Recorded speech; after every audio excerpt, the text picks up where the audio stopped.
监视器拍下惊悚瞬间，大树突然倒塌，砸中停在对面的汽车。民众听到巨大声响，纷纷出来查看。这地点在嘉义文化路上，倒塌树木直接占据整条马路，警方赶紧到场拉起封锁线。不止2辆汽车被当场砸中，连路旁摊商都遭到波及。听到声音，就瞬间就倒落来，还要多地下。有讲到人无？你受伤无？都大冻掉的。终于收的啊！哦，都直接落哦。哦。变怎？无落做生意啊？我多做啊。是晚上的话，那是很大条了呢。好在发生时间是下午1点，人车不多，没有酿成人员伤亡，不幸中的大幸。再看一次画面，当时刚好有行人经过，还好路旁有围篱跟摊商阻挡，没有直接砸中行人。倒塌的是文化路邮局前的小叶懒人树，当时邮局正在进行整修工程，居民怀疑就是因此酿祸。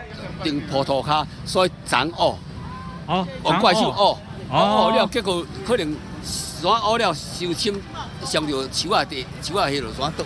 我爱提开了，要甲包起来先，封来。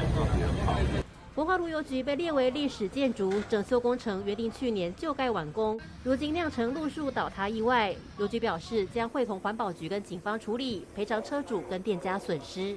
民视新闻郑荣文在线报道。